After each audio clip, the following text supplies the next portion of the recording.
Joining us now is Republican Governor of South Dakota, Kristi Noem. Governor, great to have you on the show. Wall Street Journal's reporting today that you're being considered for Interior Secretary in a Trump administration. Is that true? Well, the only person who will make that decision is President Trump. I love being governor of South Dakota, and President Trump knows I'll help him however I can. Yeah, you were very helpful to him out on the campaign trail, out with him quite a bit as a surrogate and as a supporter. You said after Trump's victory that Democrats tried to put women in a box. When it came time to vote, Trump improved his standing among women by 5%. You were out there on the trail. What were you hearing from women? You know, I went out over a year ago and started visiting some of these swing states, talking to women that were not just Republicans, but independents and Democrats, finding out what their thoughts were and what was important to them. And overwhelmingly, yes, they cared about issues about their health care and decisions, but they also cared about paying their bills. They cared about the economy. Their communities oftentimes were much more dangerous under the Harris policies. They had crime and coming in and threatening their safety, and they were very concerned about the invasion that we saw at the southern border. So I think what we learned through all of this and knew and how President Trump talked to them was that women aren't just one-issue voters. They care about everything, and they care about the future of this country, and that's how they voted. To see him gain more support from women, I think, was wonderful to see, because the way that he was relating to them, and especially the last several months of this campaign, was as every American and unifying people on the issues that they truly did care about. Yeah, it's not just women. Trump outperformed with young people, and he won a big chunk of the vote. He didn't win in some of the blue states and cities, but he overperformed there. What do you think that says, and what kind of mandate do you think that gives him?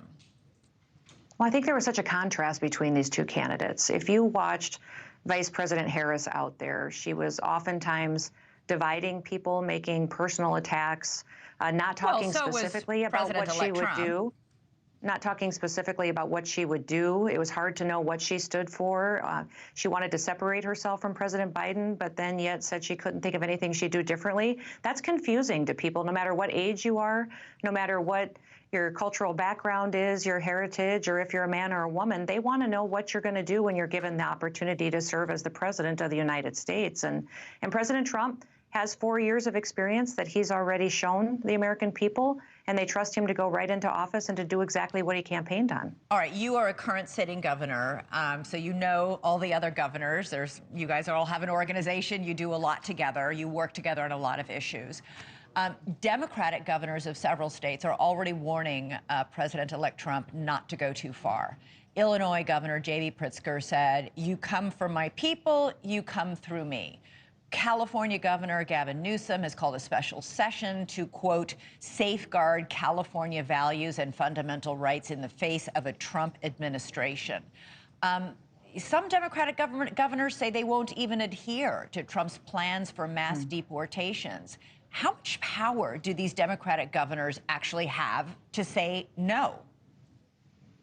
You know, I think they're being extremely irresponsible. If I had a new president in the White House, and even if he wasn't from my political party, the first thing I would do would be call him up and see if I could get a meeting, talk about what's important to the citizens in my state, and see how we could work together to do that. I've had the chance to serve as governor of our state under President Trump and then also under Joe Biden, and I did exactly that and went to Joe Biden's inauguration and tried to build a relationship with his White House so we could work together. And then when we disagreed, I disagreed, and I fought against things that I didn't think were right. But for them to do that this quickly after the election shows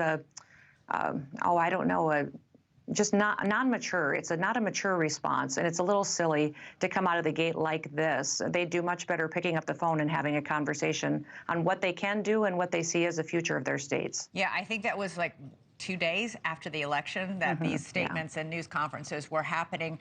Trump vowed during the campaign that he would begin these mass deportations on day one. We are now hearing from even ICE, for example, that it would cost taxpayers about $11,000 per migrant to detain, arrest, detain, and deport them. This is a huge undertaking and a huge expense. It is going to be a big operation.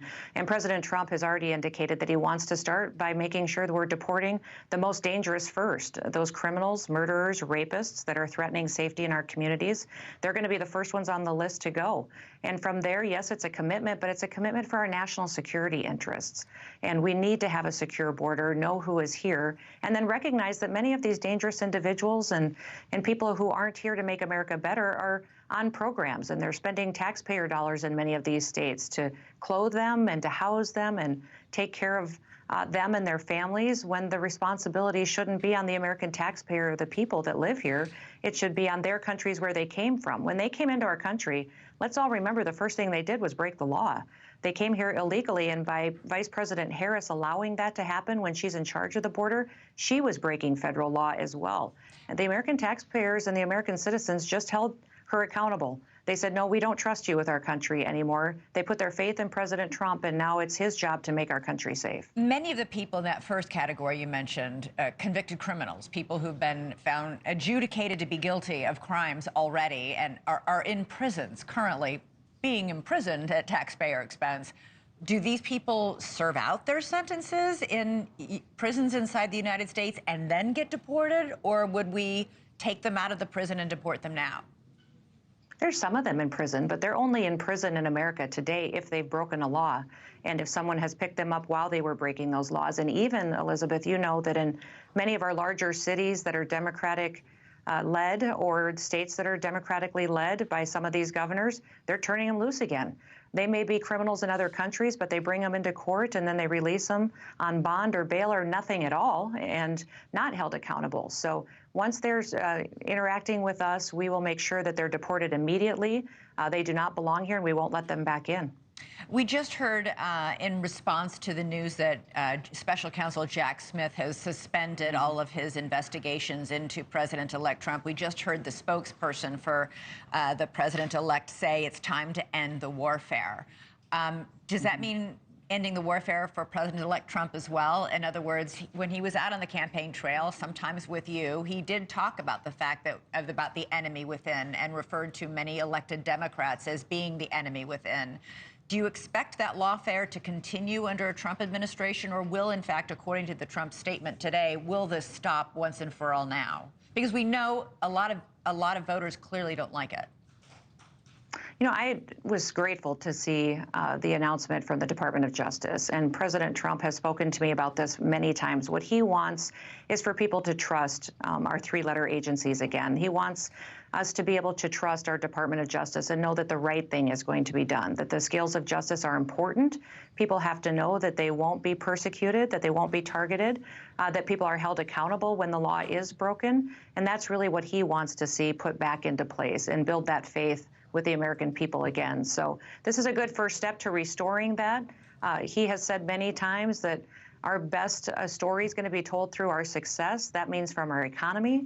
It means from strengthening our standing on the world stage when it comes to national security. But it also means trusting those who are here to uphold the law and to make sure people are held accountable when they break it. He wants to bring some integrity back to those organizations, and that's exactly what he'll do by picking the right leaders to be in charge of it and do exactly what the American people want. So to be clear, you do not expect him to pursue any sorts of political persecutions? I do not. I do not expect him to do that at all, and that's not any indication that he would do. If there is any persecutions, or not persecutions, I guess prosecutions maybe, for it would be because there has been a law broken, something that has happened that is not acceptable under our state and our federal government, and bring that kind of justice back into the system. Finally, just super quick, what do you make of Elon Musk being on a call with Volodymyr Zelensky, the president of Ukraine, today? Well, what I know from President Trump and his phone calls is he's very matter of fact. And I know that Elon has provided a lot of technology to Ukraine. I think they're probably going to have several phone calls and just see what they can do to end this war as quickly as possible and make sure that everybody understands that perpetuating this into the future is not going to be acceptable for President Trump.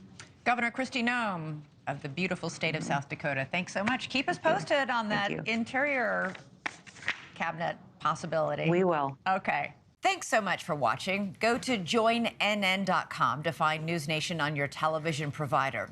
And don't forget to click the red subscribe button below to get more of NewsNation's fact-driven unbiased coverage.